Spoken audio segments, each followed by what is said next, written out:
Well, hello, ladies and gentlemen. Welcome to this conversation around a very powerful and timely question. Are you 10 years or less from selling your practice? Now, right up front, this is going to be less of a presentation and more of a virtual consultation, because we're going to provide you with a panoramic framework for how to approach either maximizing your life's work and retiring happy, or just to move into that work optional lifestyle where you can actually depersonalize your business, meaning your clients appreciate your practice and process as much as they appreciate you. This is such an incredible topic, and I'm so happy to have one of the preeminent practice management and business development consultants in the industry joining us here today, Sherri Palle, who I've known for, Sherri, it must be at least 15 years. I think longer. And what's great, it might be longer. I should probably look back, but what I love about this is that Sherri actually started as a client. And she just absolutely hit it out of the park in terms of adoption and deployment of best practices, but also the refinement and development of best practices.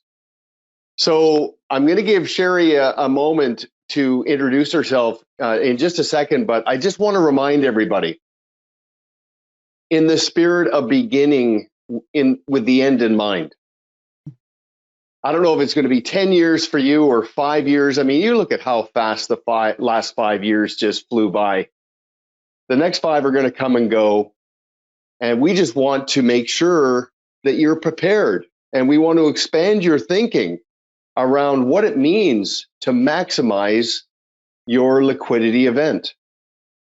You know, a lot of people, especially lifelong planners, they sort of borrow the basketball phrase, nothing but net. They focus on the net revenue, net income, profitability, and all of that is very, very important. But as a fee-for-service, knowledge-for-profit professional, your business goes so far beyond just those quantitative elements, especially when it comes to intellectual property. So with that, Sherri, thank you so much for all the work that you put into this. And it's not just the preparation for this today, but just the years of you working with such incredibly high caliber teams. And to that point, share with us what prompted this. Like, why did you and I, especially, why did you insist that we do this deliverable and provide it to the marketplace? Let's launch with that. Absolutely. So it really came from a side conversation you and I had when we were working on something else. And I said, oh, by the way, one of the clients I absolutely love working with, we've transformed her practice to the place where it's that good news, bad news scenario where, she got to the point where she was ready to sell it, which means, I won't get to work with her anymore, which is sad, but we've achieved everything that she set out for. And what was really exciting for me in this conversation and what made me compelled to share it with Duncan is I know that he's created the Pareto process to achieve exactly this. I've heard you say it 1,000 times, Duncan. When you build a business, you build it to sell it at some point. And when I was talking to this client and we were discussing all our options and she was kind of putting pen to paper around the finalizing of it, she said that what they valued her business at was, and this is her word, surreal. And I said to her, you deserve every penny of that and more, because of the heart and soul that you and your entire team have devoted into really, transforming that practice. And they had a really, like all of our clients, Duncan, they have great practices already. And we come in and we help them elevate and distinguish from the competition. So they already were doing some fantastic things. But I'll admit it, they were doing some old skill things. I remember showing up for the site visit, and they pulled out the paper calendar. The paper calendar. This was 3 years ago that they kept the client appointments on. And she said, I take this home on the weekend, so I know what's coming up. And when I asked them how they manage their team communication, I literally, someone held up a Post-it note, and I said, good Lord. And I mean, they've just really leaned into the people, the process, adopting a CRM, which is now that engine of their practice. They are the Cinderella ending, and that's what I want for everyone that I work with.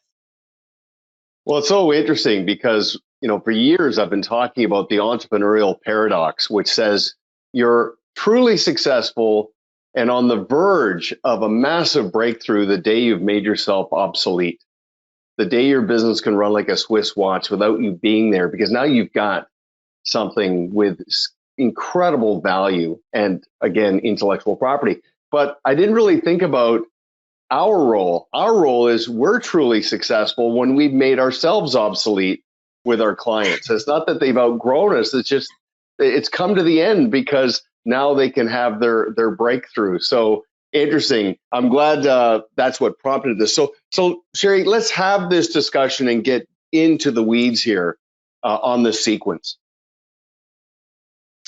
So a couple of questions that we're going to help you answer as we work through this is, what can I start doing now to plan for my eventual exit? You open by saying, are you thinking of this in the next 10 years? Because there's quite a long range and variability around how long or short people actually plan for this execution. And one of the things we're going to talk about, Duncan, is, plan for the unplanned and the unforeseeable, because I guarantee you that is going to creep up in your succession planning somewhere. How do I ensure my legacy is intact long after your exit?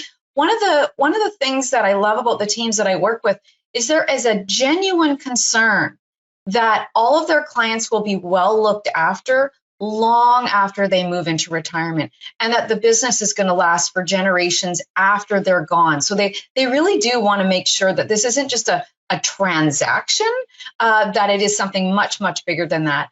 And then what are the highest contributors to building enterprise value? And again, I want everyone I work with to use that word surreal when they come back and talk to me about what their business valuation was. Yeah, that's very good. And there's the old chestnut in planning that strong positions lead to good decisions. And when somebody's put in the work and they've developed this IP and they've propelled their enterprise value, they can come to a point of peace where they can make a really good decision. And we've seen this also. This is especially true when it comes to bringing on a protege to maybe take the torch. Could be a family member, could be just a protege that's sort of drafted in behind the mentors, but they will ultimately acquire the business. We don't want to get into the situation where the business is gifted. I mean, it's got to be that liquidity event, but enterprise value is such a profound element in the fee-for-service business, so far beyond what's expected in terms of EBITDA and just recurring revenues and things like that. So I'm really looking forward to this. So a lot of times people will start with sort of the who, and you touched on it, like who, is it a family member? Is it an advisor that's sort of being drafted in? And one of the things that I ask people to look at is sort of where are you at today in terms of the bigger picture. And so, honestly, here's a variety of responses. People are excited about their exit plan. People are not excited about their exit plan. A lot of people admit to me that they love what they do and they wish they could do it forever, but they also have this work-life balance, that work optional scenario that they're looking for to take more time off to travel and have adventure and be with family. Maybe you're sitting here today watching this and thinking, my exit plan has dramatically changed. And that's what I talk about in terms of plan for the unexpected. And we'll talk about what some of those scenarios have crept into the lives of the clients that I've worked with. And some of them may be relatable to you as you sit here today and watch this. But and then some of you may be joining this today wondering, what can I do to get started? Because I'm starting, looking at the exit strategy is just becoming on my radar. So I'm at the sort of the infancy stage of planning that. what are the next steps that I need to do? And some of you are probably like, I really need to focus on my exit plan. And it's interesting, Duncan, because there's a variety of reasons why people will, start talking about their succession plan. And one of the advisors that I work with for a long, long time, she recently, she had an exit plan, but it was much longer term. And then fairly recently, her mother had some, significant health issues, and she is the primary caregiver for her mother. And her succession plan got blown up because the timeline that she had originally set won't work for her now. And so I'll talk about that a little bit later when we get into, adjusting and pivoting to the realities of today. And even the best laid plans don't always come forth like we expect them to. We've seen that so many times, being derailed by duty or a lightning strike or whatever the, force majeure, whatever the case may be. There can be disruptions. What I love about those questions, it just kickstarts the self-assessment, which leads to self-awareness. I got to tell you something. I'm trying to get better at golf. And, so I've been playing with some friends who are better than me, which is annoying at times, but they give me little tips and I try to apply them. And I have these little sort of flickers of breakthroughs. And then, unbeknownst to me, I was swinging and somebody video recorded me on their phone. And they said, look, I could tell you all day what you could do, but you need to see yourself hitting a golf ball. And then he pointed out the little tweaks. And it was primarily my finish, like how I finished the swing and how I held my finish. It was so profound from a self-awareness perspective that now it's etched. And, I don't mean to oversimplify it from a business perspective, but that's what I'm hoping is going to come from this, is that self-awareness that everybody can apply as they work through your framework here. So yeah, great start. And when it comes to sort of like what's on your wish list, again, it's because we work with such, high caliber teams, most, the top of the list is that franchise ready. I mean, this is the thing that most business owners quite honestly dream about. When I talk about building a procedures manual and using a CRM to fully automate everything, their eyes light up. Like this is what they've always wanted to achieve. And so that's sort of at the top of the list. And in with that is, maximizing their life's work. Like when this advisor used that word with me, Duncan, surreal, I'm like, you have, this is your life's work. I mean, her business that she built was, from the ground up. And I know one of the challenges that advisors that are looking at succession planning, they built their businesses on the back of blood, sweat, and tears, the hard way, with the cold calling and the pavement pounding.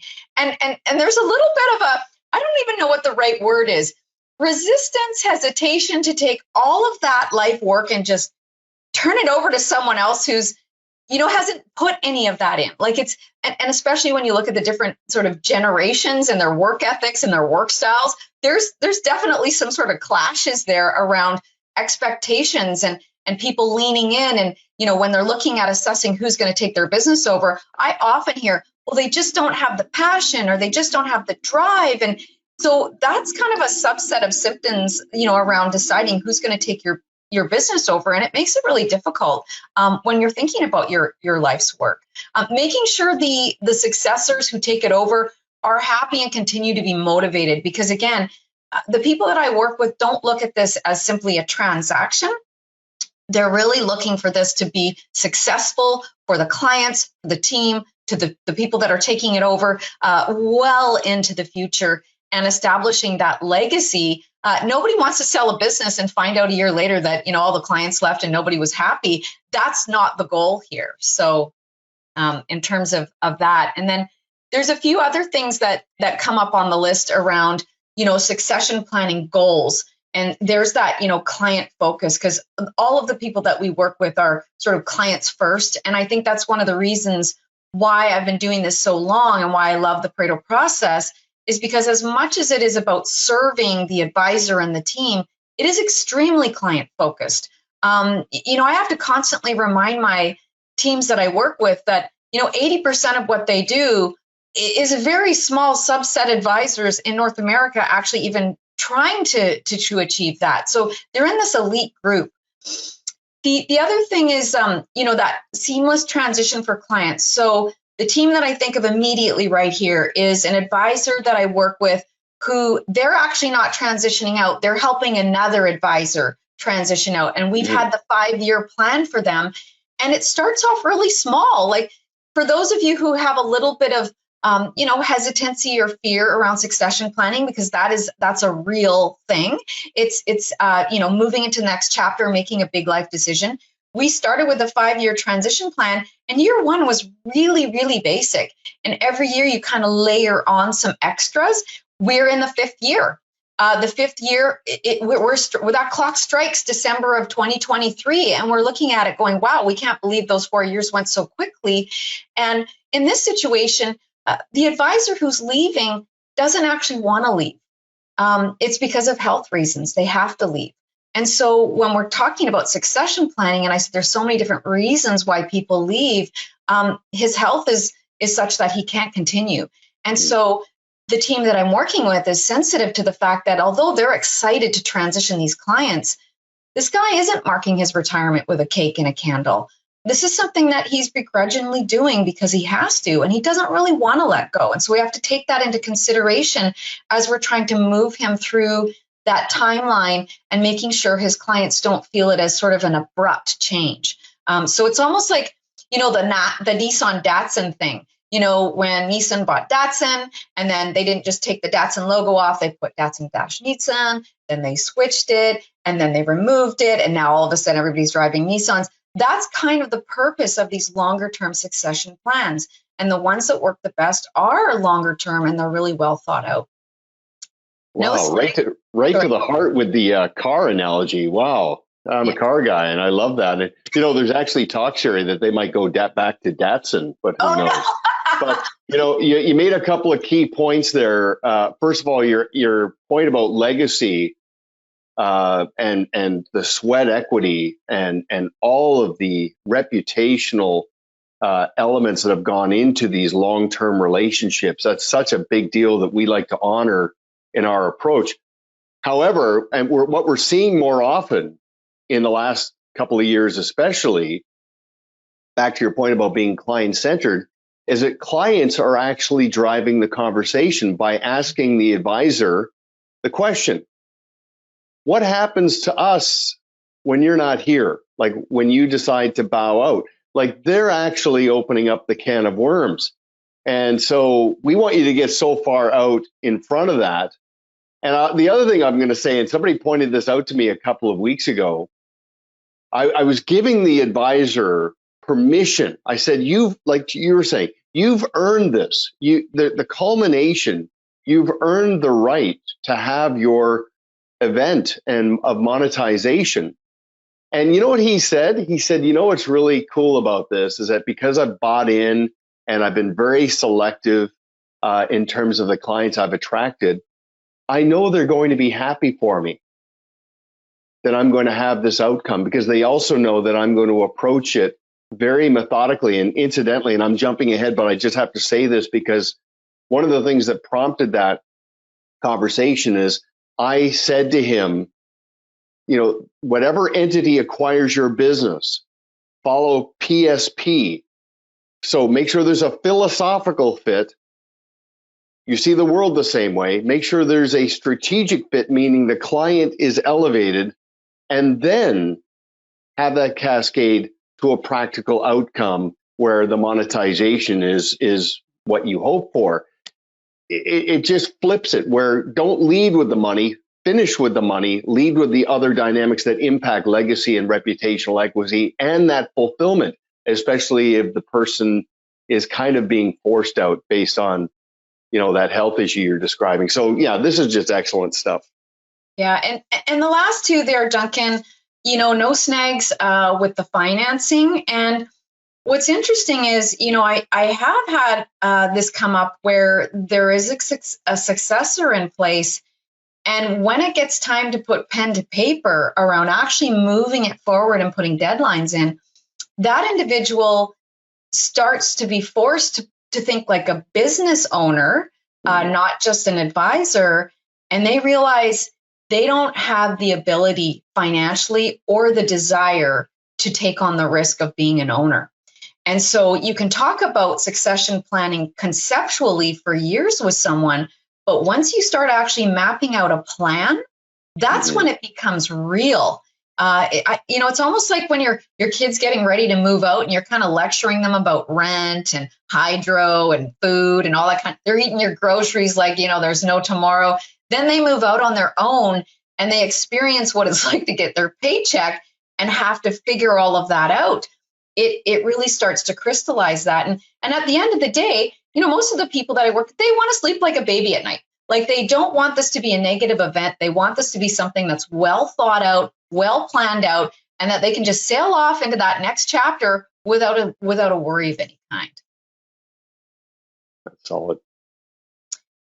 So the first question that people will ask me is like, who's going to be taking on the business? And that kind of cascades into, what do they need to know? When will it happen? And how exactly will it transition? And we're gonna cover all that today. But was there anything that you wanted to say here, Duncan, just around some of the experiences you've had with some of your teams recently around their take on the succession plan? Well, what's really interesting, and again, in the spirit of just expanding your thinking, this exercise just forces you to think things through that you might not have considered. And we've been around the block. I pretty much think we've seen it all.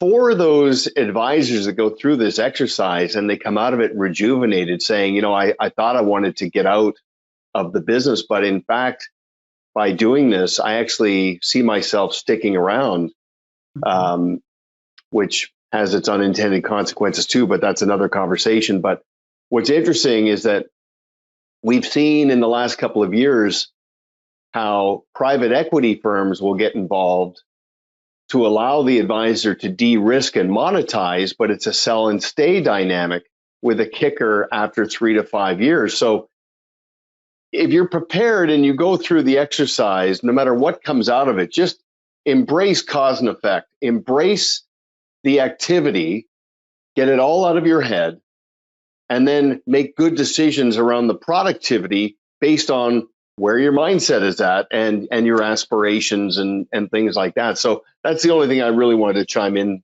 with there. Well, it's interesting that you mentioned like the timelines, and like it's kind of like one of the things that's neat is advisors can go out on their own terms, really. So, if you build that franchise model and you have that work optional lifestyle, you can be taking all the trips and have a reduced workload and still be like engaged to the degree that you want to with the business.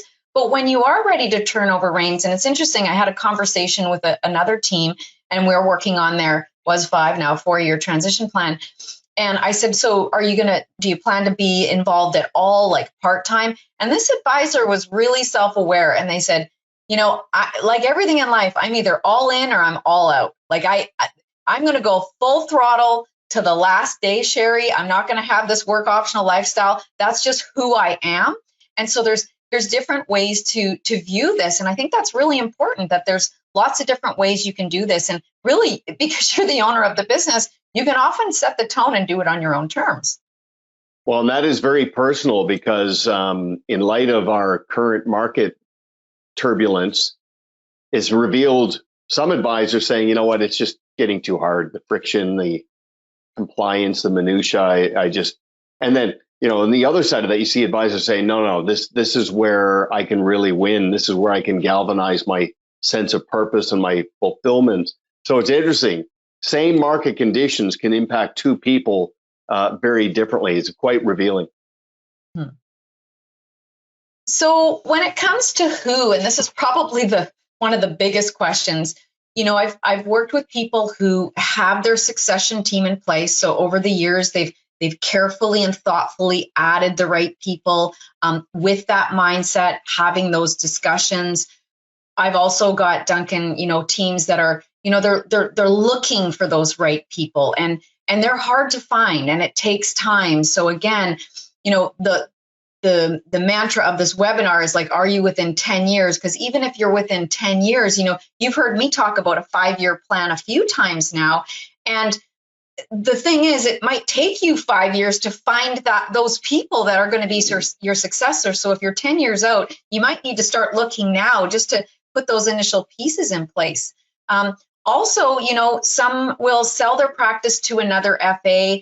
And, the team that I think about for this is, again, that individual who she had a succession planning timeline that really got completely blown up by her mother. And she had somebody in place to buy part of the practice from her, and they weren't prepared financially to do so. So she was forced then, just because of the immediacy and urgency of what her mother needed from her, to just carve off a piece of her book and align it with someone that she fully trusted, but has, obviously the timeline around that wasn't what she wanted because the plan changed and her life circumstances required that. And so I was really proud of her because, she's built a really tight quality book. Like there are no dregs or smaller clients. They're all great clients. So now we just refer to her forever clients, which is, the batch that she's kept. But that wasn't part of her original plan. That was something that bore out of a change in circumstances that kind of unfolded into her having to change the way that she was planning for succession. And then the individual who used the word surreal, selling her practice to the firm was not even an option when she started her succession planning. So she had what she thought was bullet number 1, succession team firmly in place. And what's interesting is, and I've had a chance to do the on-site visits with these team. This advisor, I have to say so many wonderful things about her because her team was like family. And I mean, she provided breakfast and lunch in the kitchen to everyone. She knew her team had kids and family commitments and obligations. She said, Sherri, if there's one less thing they have to worry about, stopping and grabbing breakfast or packing a lunch because they're trying to get their kids off to school, they just show up at the office and the food is here for them. That's just one less thing for them to worry about.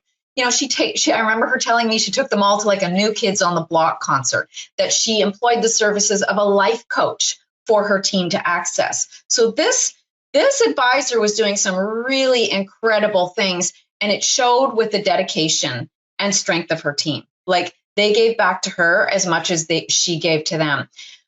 As she moved into the space of succession planning with them, and she was telling them that, here's what I do as a business owner, and I'm going to need to carve different pieces off to each of you so that I'm doing less and you're doing more. She faced what was first sort of a subtle resistance, and then it became a more overt resistance to them taking on these additional responsibilities. And finally, like anything else in life, it gets to the tipping point where everybody had to sit down and have a serious conversation. And what she learned is they love the clients. They love the business. They love their role on the team. They don't want to be a business owner. And so it completely threw her for a loop because she had carefully handpicked all these wonderful people. There was 3 of them to carry on the torch of her practice. And she leaned in so hard. And so she had to process that information. So we went back to the drawing board and we were like, okay, so what are the options?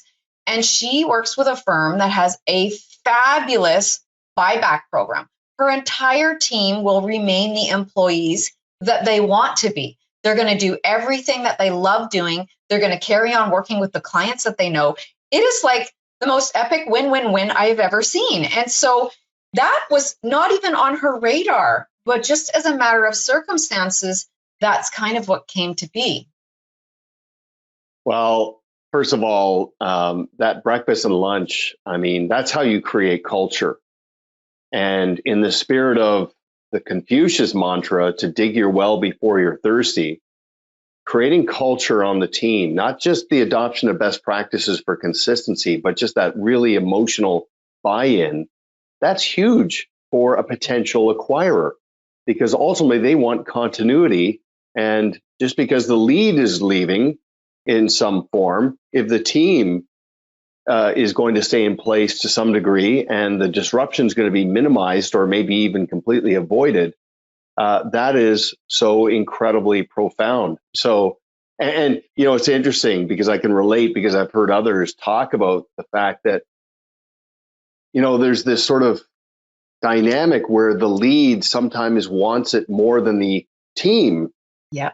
So just having an open and frank conversation, really getting to know what motivates the team, what they aspire to, what's important to them, can ensure that the lead is not sort of assuming or forcing something. It is very organic. So these are very good points. And just a sidebar on this advisor, because I know we've talked about, and it's kind of gone out of vogue, but I've never dismissed the value of the client advisory council. So she had a client advisory council that went beyond 20 years. And some of these people were long-standing members. They really helped her build her business and be successful. And they were so loyal, Duncan, that she was telling me that one of them actually got rushed to the ER and wasn't going to make the advisory dinner. And she was one of the phone calls that she got. I'm sorry, Marcia, you know, I'm in the hospital. I won't be coming to the client advisory dinner tonight. I'm like, are you kidding me? Like, that's how much loyalty she'd created with her clients, with her team, because, you know, her whole entire heart and soul was in the practice that she was building. You know, back to that unexpected, you know, plan A, plan B, plan C, we do make assumptions. And she made exactly the assumption that you're referring to around, we can't want it more than they do. We tell that to advisors when they have a prospect that's really great. You know, we can't want, at the end of the day, we can't want it more than they do. And the same thing for her team. So although she was very excited about creating this opportunity for them, it wasn't an opportunity that they wanted.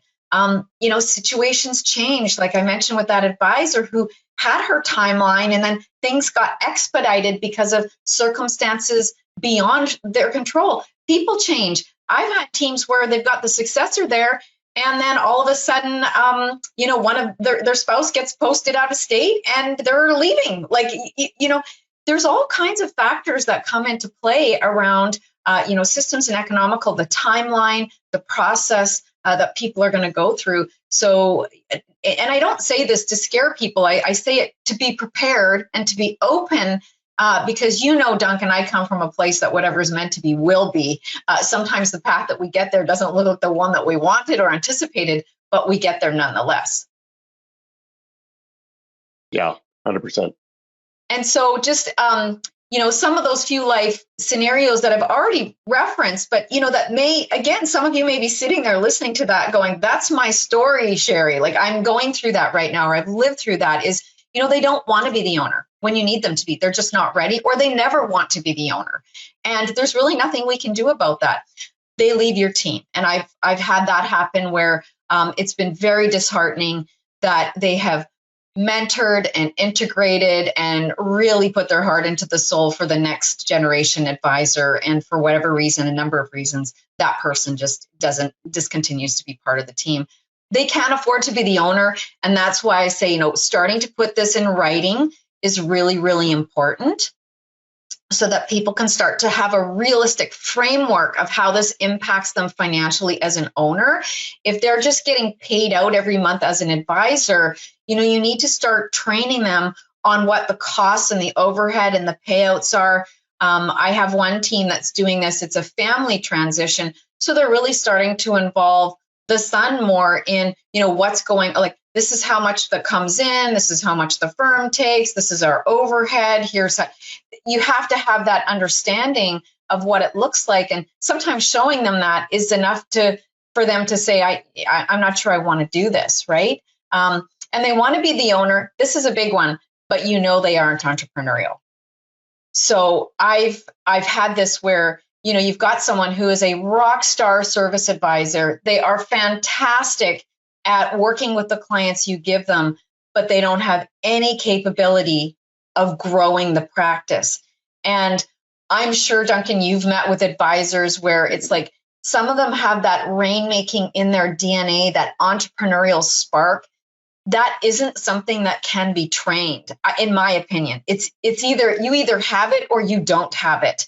And so sometimes we bring on those people that, like I said, they could run the business, but we're not sure in terms of that goal around a long-term legacy and the long-term existence of that practice, if it would be viable, because we question their ability to attract and retain new clients and new business over time. Well, someone you know very well, Elaine Christaco, is on our coaching staff. She is a practitioner of the DISC system, understanding personality styles, drivers, and motivators of everybody on your bench. It's such a powerful subset to this exercise, just knowing how your people are wired, what's important to them, what their unmet needs are, what their aspirations are. Such a powerful exercise, so nothing is assumed or taken for granted. And we've seen so many examples where, as somebody heads down the path of their exit strategy, it has revealed so much regarding their team, things that they didn't know.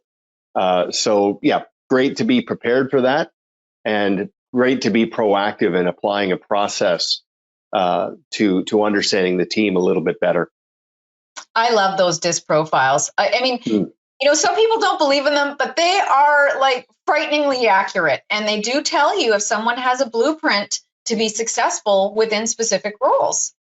Well, and some people do not want to put themselves in a situation where any rejection can occur. And your point about the DNA for rainmaking, that's generally somebody who has had to overcome adversity and rejection, and it developed a resilience. But that's experiential. You can't learn that in a simulator. And so to expect that everybody can do that, even though our approach is stewardship, not salesmanship, there's a certain mindset and philosophy that has to be in place, and you can't force it. Yeah, absolutely. When family is part of the succession plan, now this is interesting because two of the teams that I'm working with, they were in sweet positions at the firms they were at. I mean, they just had to ride it out, sail off into the sunset. And then all of a sudden, their children are part of the succession plan. And they're thinking longer, and they're thinking legacy. And both of those teams went through the pain, I'll say it, the pain of moving firms, because they wanted to create a foundation for the next generation. And they felt the firm they were at wouldn't provide that. So it's interesting because, it's almost like, if you got 5 years left to retirement, you can just kind of plug away. But then when you think about what that environment, the management, the systems, the culture of that firm is going to offer your son or daughter who's going to take this on for the next 30 years, that's not a fit. All of a sudden, you don't want to put up with it. And so we all know the time and effort and energy it takes to move a firm. It is not easy. But that's something, when I see this slide, that was a profound commitment that each of these teams did for the betterment of the people taking over. The other thing I've seen is, when advisors find out that one of their children want to take over the business, there's all of a sudden a renewed enthusiasm and getting it organized. And there's almost like a little bit of a spark that can happen, which is really exciting. But I also caution them around, when family is involved, it's that slippery slope to what can be perceived sort of nepotism. And it is important that you have structure in place, that things are transparent, that things are communicated so that assumptions aren't made, false assumptions especially, because it can be concerning to other team members. And, I've had a couple of situations where I've had teams where, there is family part of the succession plan, but there's also advisors on the team who aren't family. And that can create some, just some concerns that you have to be aware of, and definitely can add an extra level of complexity. Even things as simple as they want to go on a vacation and the whole office is gone. So, there's just that extra level. I don't know if you have any particular families that you've worked with, or family businesses, Duncan, that you can relate to in terms of the succession planning, just that extra bit of attention you've got to pay. Well, demography is such a powerful force. And a lot of our clients have been in the business 25, 30 years. So we're seeing some of these dynamics come into play. And we've seen examples and warnings. So examples of founders that got it right, and warnings of people who didn't, and it blew up on them. And I think the operative word, the counter to nepotism, is merit. And which is why, by the way, I'm such a huge fan of Tom Dean's book, Every Family's Business. Essential reading. Now, here's the 2-for-1 on this.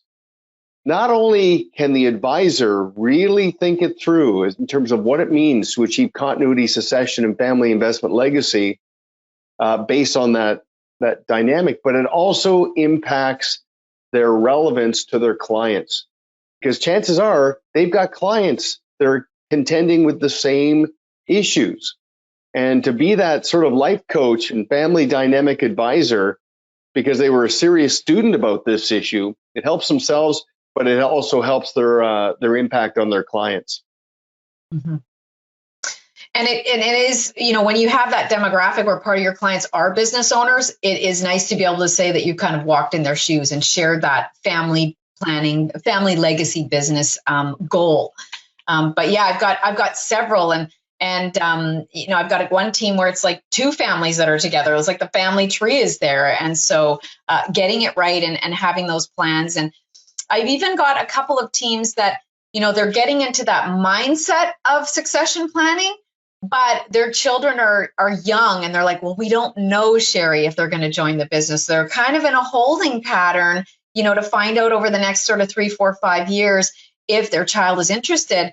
I will say the ones that have been, I'm going to say the most successful, have actually not hired their children on the team before having experience in the financial services industry. So they have actually been hired by sometimes another firm, gone through the new FA training program, kind of gotten their sea legs before brought into the family practice. And I think that the other team members respect that a lot more than just all of a sudden opening the doors and giving them an office. And, you just have to be careful about that. Well, that is such a huge point. And you're right. I've seen it many times where an lead advisor's brought in a family member to intern over the summer.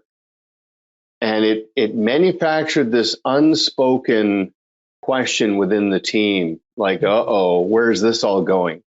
And the really enlightened, they get out in front of that and they say, look, I'm not sure if Junior is going to come on board, but he or she is going to go out and cut their teeth and without any safety net on their own. And we'll see what happens and how that plays out. Very, very, I guess you could say, bit of tough love. Yeah. But, as the saying goes, we're raising them to let them go. So they need to develop that responsibility and independence. So, yeah, great points. So, back to that, what is your timeline? For those of you that are sitting there thinking, well, it's really less than 3 years, Sherri and Duncan, it really is time to put pen to paper if you haven't already. Even if you have a plan in place, I encourage you to look at your other options for a plan B and even a plan C, just in case things do go sideways or not exactly as you're planning. You're in that 3 to 6 year range. Like I said, most people, it takes about a good 5 years just to make sure they've got the people in place and they're starting to transition and sort of ease out. 6 to 10, you've got a longer timeline. But if you don't have the people in place, that's what you want to use the next few years to do, is to sort of identify and groom and get those right fits on your team so that you can put that in place. I will say, this whole be clear, be fair to others. And this comes from this statement I put there on purpose because there's a couple of teams where when we talk about the succession plan, they kind of begrudgingly refer to the 10-year plan, the perpetual 10-year plan. It's always been 10 years, Sherri. It's still 10 years. In 5 years, it'll still be the 10-year plan. So in fairness to the people that are going to be taking over the reins, you do have to give a reasonably accurate time frame. And I've worked with teams through the coaching process, Duncan, where, you've got the senior advisor who's built the book and they're getting ready to succession. And you heard me say, do it on your own terms, but communicate it accurately. Because if you say it's going to be in 5 years and that 5 years turns into 10 or 15 years, nobody's ever going to believe that you're gone. And I remember the one team that, it was the perpetual 5-year plan. And finally, it was down to the last 12 months. And I joked with the 2 younger advisors. I said, you probably have an app on your phone. Like, you're counting this down. And it's not that advisor is doing anything wrong or bad, but it's almost like, when your parents let you have the house for the first time, it's like they just felt like they could exhale and really lean into everything that they wanted to, and that was really their spark and inspiring them, and all the reasons that they fell in love with wanting to buy the business in the first place. So you do have to be careful about making sure you're communicating what your reasonable time frame is. Don't keep extending it. It's not fair. If you know it's going to be 15 years, say it's going to be 15 years. Well, you've heard me say in the past that my favorite restaurants are an open kitchen because they're so proud of what they do. They show it off. They make it part of the ambiance. Well, I say the same thing to advisors. Be completely open, completely transparent, and client facing. So even share this with clients, like tell your clients and make it about them and what they want. Tell them that you've embraced an exercise for the purposes of refining and optimizing the client experience to harden the process so that it's not just at the mercy of talent. And we've engaged a consulting firm to help us understand what needs to be addressed because we have this plan going forward. So this is very powerful, especially if you work with business owners, because they respect you on an even deeper level as a lifelong planner. It's not just that you're planning for the client regarding their own investments, but you're planning for the client in terms of what their client experience looks like if you're not present. Absolutely. And we've talked a little bit about, how you will do it. And I know, the whole work optional lifestyle is what a lot of people engage Pareto to begin with. Like they want to be able to take more time. And like I said, I had that one advisor who's like, I'm full throttle to the end and then I'm out. I'm 100% out. That's me, Sherri. I can't be half in, it won't work. And then, that more relaxed and work optional sort of lead up and where you kind of dabble it. I mean, I have teams where there's advisors in their 80s still on the team to the degree that they want to be. But they absolutely need to know. And then the other thing that people will ask me, Duncan, is, when do we start involving the team? And, I say involve them early and involve everyone just to not only create an awareness and maximize traction here, but I just believe in the absence of information leads to misinformation and assumptions that can create unnecessary tension and stress on the team. So, you really want to help them understand, when you're going to do it, how it's going to impact them, what can we all do collectively to prepare. It's interesting. I have a team that I work with, and they've just done a phenomenal job, and they've added these people. They're following the ensemble practice model where they've got specialists and they all work with the clients. Like the client is shared by everybody on the team. It's really quite fantastic. And one of the newest people that they hired, she's a rock star, but she made a comment to the fact that, what's with all these closed door meetings? Like, I wish I kind of knew more about what was going on. And, I said, wow, you've hired the right person. She's engaged. She wants to be a part of the process. This is fantastic. So one of the things that we're working on is, making sure they do an annual strategic planning session, full day with their entire team. And this is something that, as you know, most of the teams that I work with, it's a must do. It creates buy-in to the goals that they're creating over the long term and short term for the team that they're on.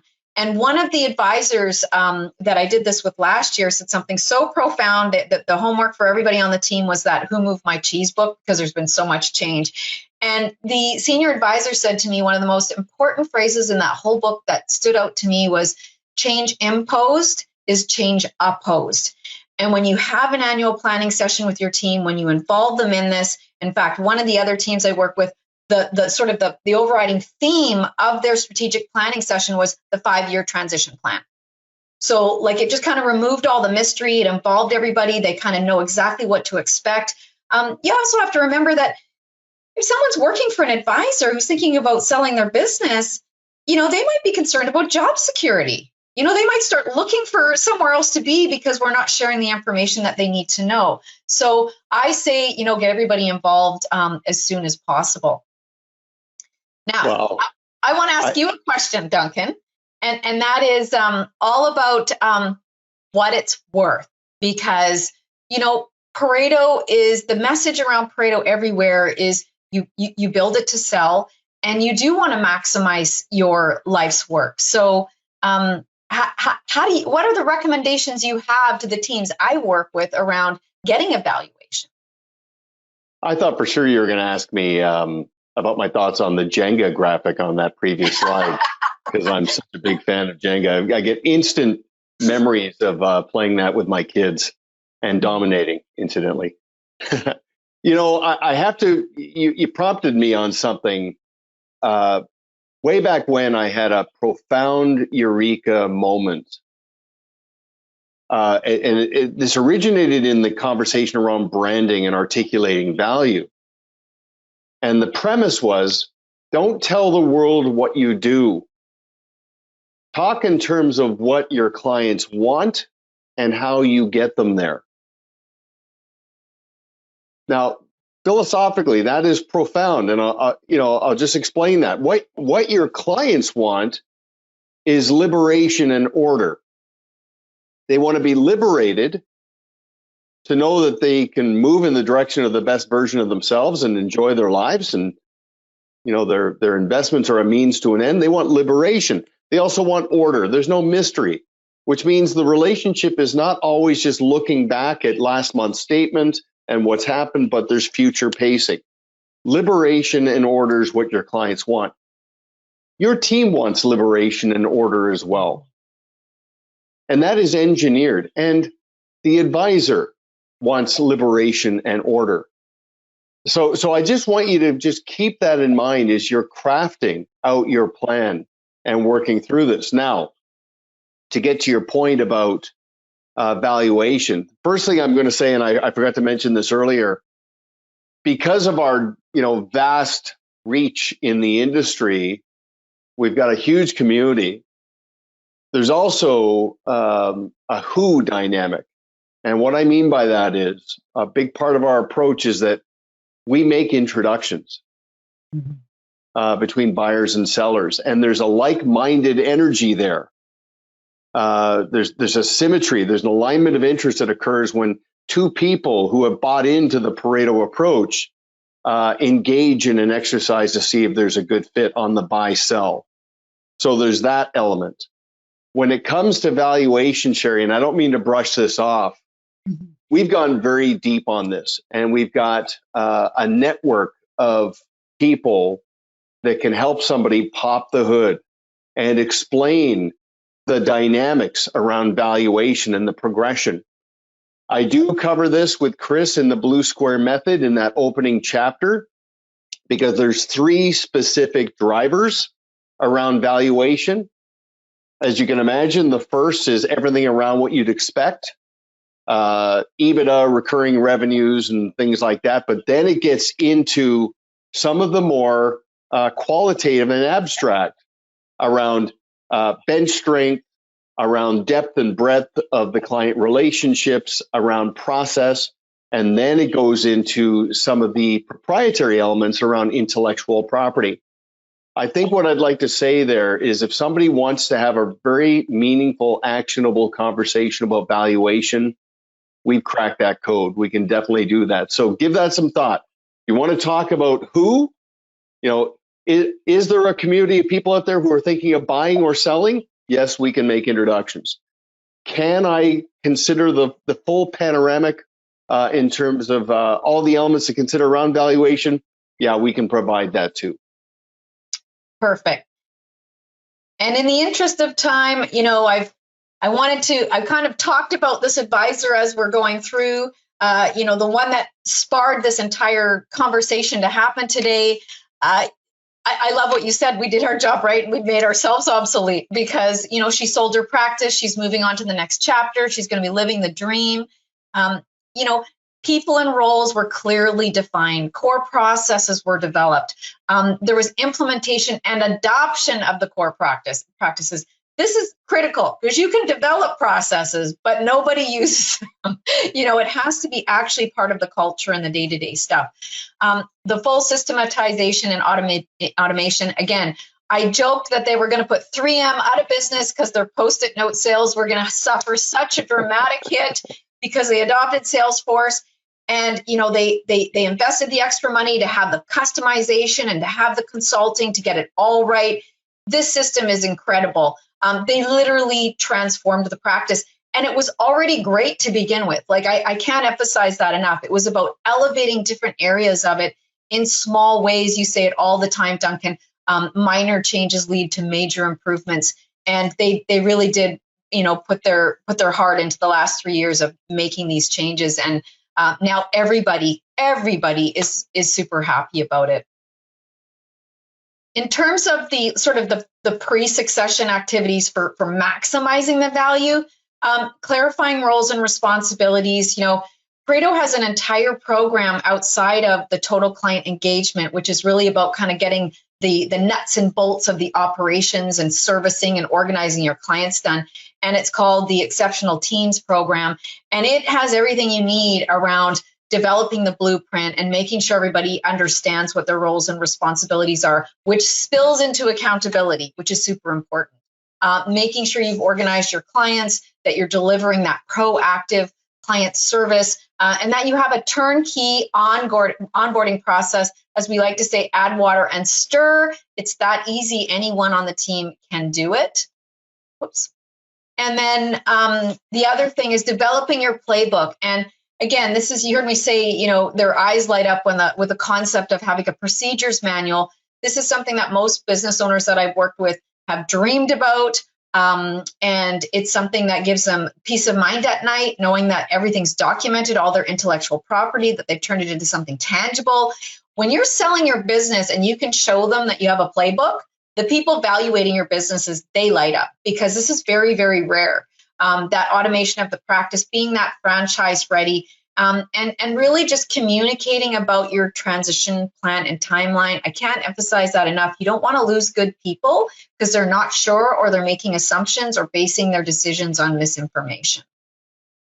Sherri, if I can just remind everybody, and this is Pareto 101, anything that resides solely in your head or in the heads of your team members is a skill. It's an intention. And I'll never trivialize it, but the moment it's documented, it now becomes an intellectual property. And the ability to show someone, not just tell them what makes you different and how you conduct yourself, but to actually show them.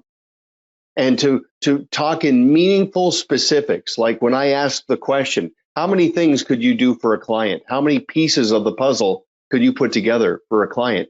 And somebody says, well, we could do 85 things for a client. As opposed to, well, we can do everything. Meaningful specifics, all documented, and as much emphasis on the practice and the process as the people, you are maximizing enterprise value and achieving massive professional contrasts. Okay. Here we are. Are you ready to start planning? Things to start thinking about.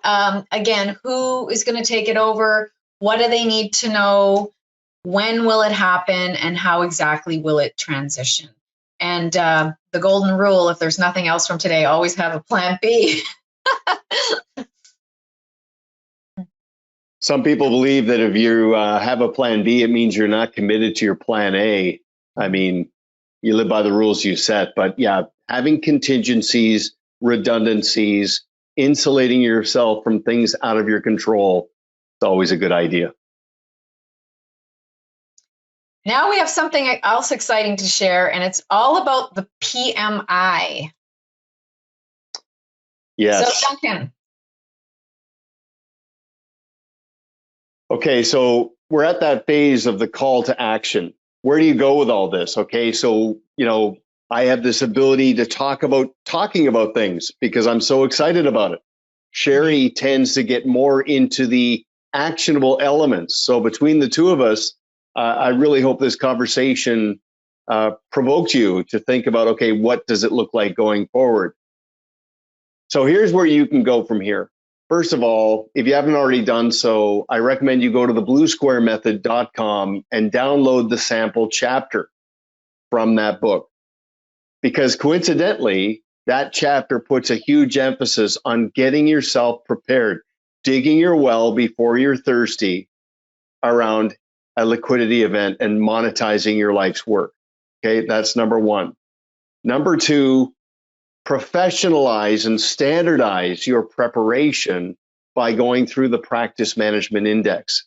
Now, if you think about the hundreds of consultations and client engagements Sherri has had over the years, especially from a diagnostic perspective, understanding the team, where their gaps are, what their ambitions are, where it's all going, taking that mileage and expertise and putting it into a self-guided resource to help you pop your own hood and get clear, that's what the Practice Management Index will do for you. So sign up for the PMI, go to practicemanagementindex.com and invest an hour of your life. There are 18 focus areas. And again, the culmination effect here is so incredibly profound. You get it out of your head, you get clear on your gaps, you complete the assessments, and then you press print, because it will produce reports for you to help you understand what it is you need to focus on. And I will tell you something, and I've said this to many advisors, just going through this exercise, the currency is 1 hour of your life, and you can do it with your team as well. Having this report and putting this into your, call it introductory kit, as part of the vetting process for somebody to help them understand what this exercise looked like for you as you created your procedures manual and your org chart and your best practices, this supplements that. So it's just an incredible exercise. And it would also be very, very effective for us if you decided to potentially engage us in a individual consultation or a deep dive in terms of an accountability partnering relationship. You'll probably request Sherri to work with you on this because, again, we've got a great team. Sherri is in a league of her own, unrivaled in terms of reputation and command for what it takes to have a very successful outcome. So, yeah, I encourage everybody to go through that exercise.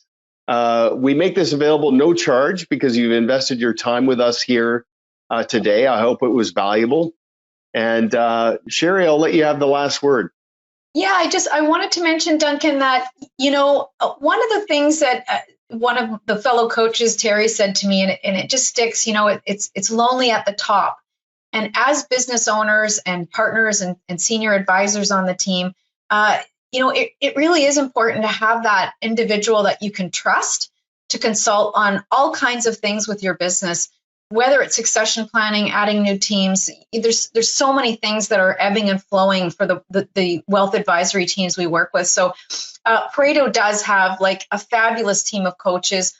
Many of them have years and years of experience. And so if you're looking for, someone to bring you through the paces around whether it's not the TCE or working on the teaming one, they've got everything that you need and all the resources that you would ever think of in terms of templates and letters and agendas to really help you get started in this process. So you're not alone, I guess is what I'm saying.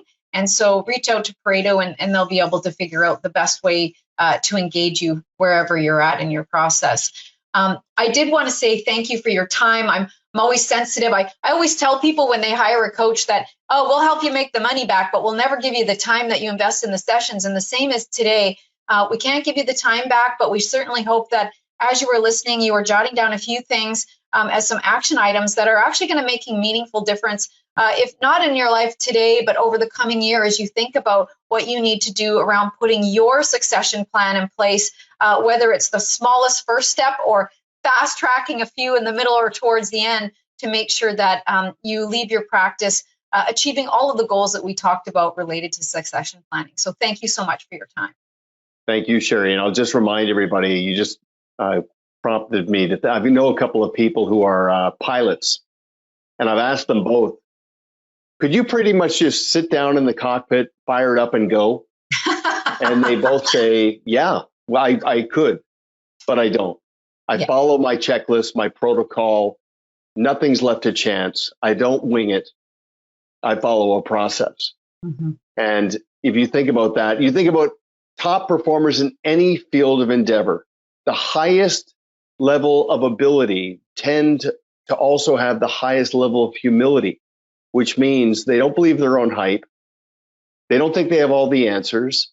They love having another set of eyes look in on what it is they're trying to accomplish, so they don't plateau and they don't, have any thing left undone. So that is the philosophy and the mindset of the very best. If you'd like to know more about our approach to helping you monetize fully and make sure that there's a very successful, fulfilling outcome, we'd love to have that conversation. So thank you. And Sherri, thank you. Thanks, Duncan.